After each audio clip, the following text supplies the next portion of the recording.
Good day, everyone. In this video, I'm going to talk about the moral development theory of Lawrence Kohlberg, which is composed of 6 stages in 3 levels. First level is the preconventional morality. The first stage is the obedience and punishment orientation. Under this stage, actions are evaluated in terms of possible punishment, not goodness or badness. What is emphasized is obedience to power.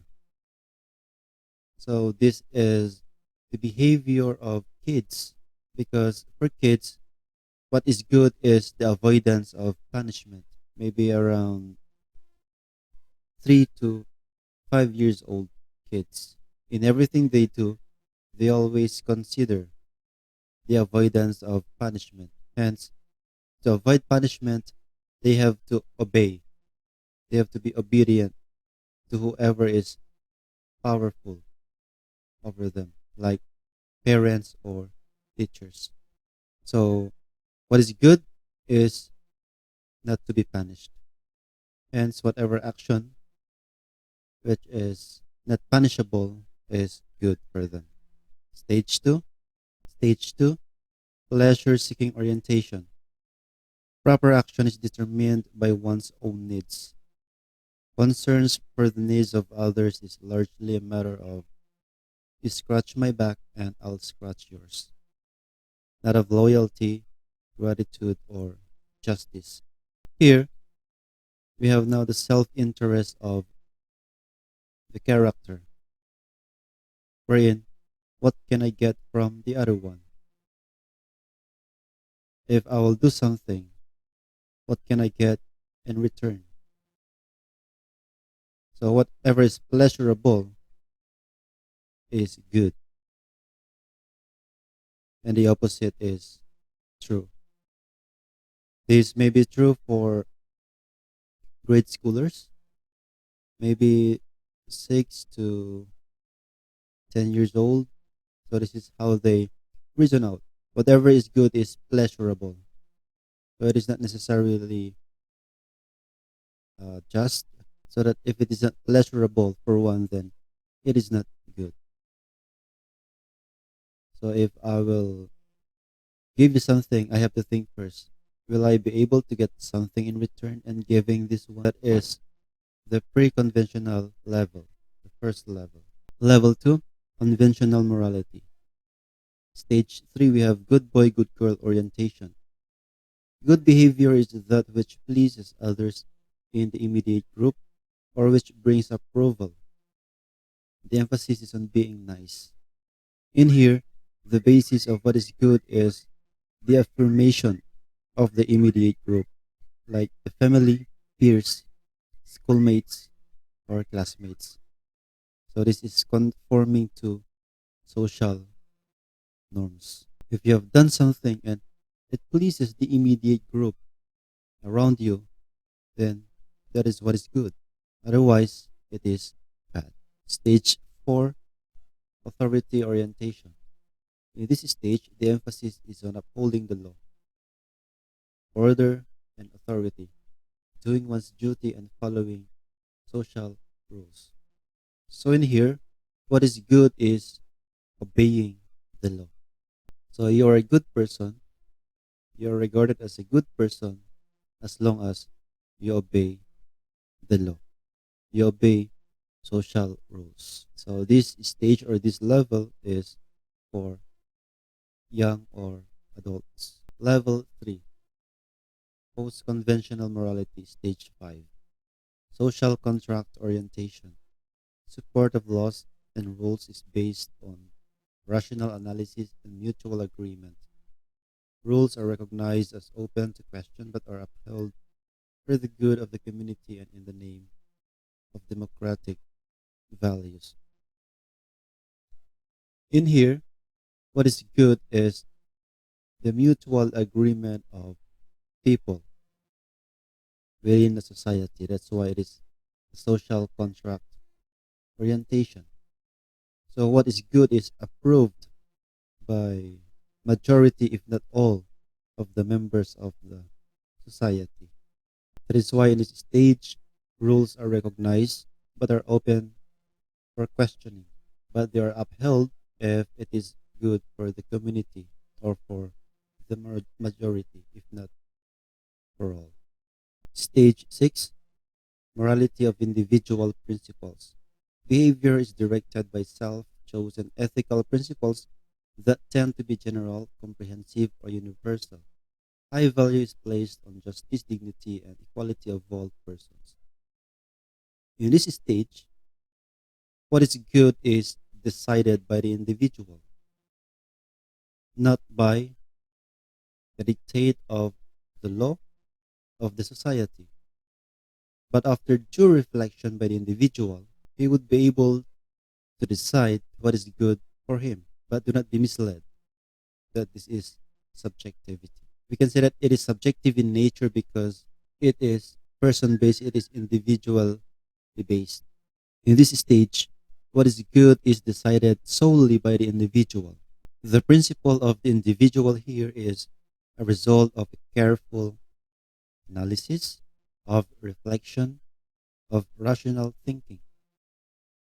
Hence, what is good is not based on law, it is not based on what the society say, but by the individual. May we have this case analysis to better understand the moral development theory of Kohlberg. Student P of D nakikitang mataas na paaralan did not review his lessons for his examinations because he spent much time in social media. He made códigos to use during the examination so that he will pass. Will student P use his código or not? So let us see what the stages of moral development of Kohlberg will say about this. So what does P do according to which stage? For the pre-conventional level, stage 1, obedience and punishment orientation, P will not use his código because he is afraid to be punished if he gets caught. So always remember that in this stage, the individual wants to avoid punishment. So P does not want to be punished, and so he will not use his código. Otherwise, if he gets caught, then he will be punished. What is good is not to be punished. Stage 2, pleasure seeking orientation. He will use his código because he needs it to pass his examination, which will give him happiness or pleasure. So it would be pleasurable on the part of P if he will be able to pass his examination. Otherwise, he will be unhappy if he will fail. His action serves his self interest, so that is good for him. Conventional level, third stage, good boy, good girl orientation or conformity to social norms. So it is expected of P to pass his examination so that he will use his código to pass. And later on, he will be regarded as a good student, a good classmate. Otherwise, if he will fail, then he's not a good classmate, he's not a good student. Though it is against school rules and policies, his image would become bad if he will fail.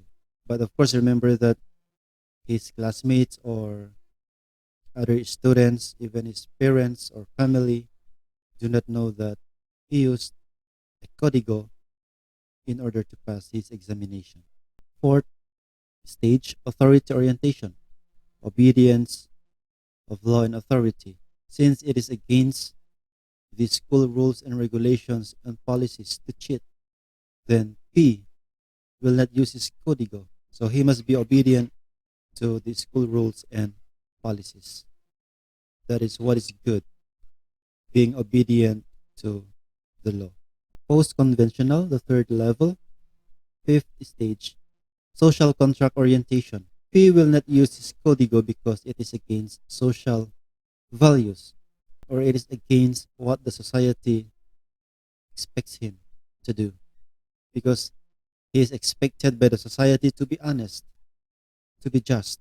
So the society does not approve his action of cheating because no good society would say that it is good to cheat. Hence, P will not use his código. Stage 6, morality of individual principles. P will not use his código because cheating cannot be universalized and against moral values of honesty and justice.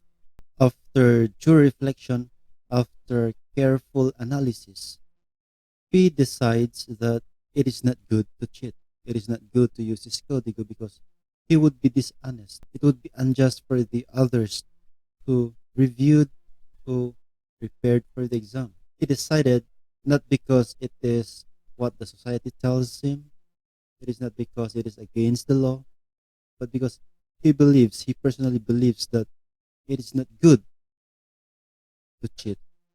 So that is the difference with the other stages, especially the fifth stage. In the fifth stage, something is good or an action is good because it is what the society say. But in stage 6, something is good or an act is good because it is carefully analyzed, is carefully thought, it is carefully reflected by the individual. So it is a very personal decision. Hence, it can be universalized that if everybody does the same thing, then they should do the same thing or have the same decision as P does. For future teachers or even those who are in the teaching profession, what is the importance of Kohlberg's moral development? We can say that the knowledge of Kohlberg's moral development theory helps teachers to adjust the way they deal with learners in relation to learners' moral behavior inside or outside the classroom. Teachers will be able to understand why learners behave the way they do, such as those who obey commands because they do not want to be punished, or to do what their peers do to look nice or good, and the like. However, such knowledge is not an excuse to just understand and tolerate their misbehavior, but an opportunity for teachers to correct them and explain why such actions are good or bad and why they should strive to be good.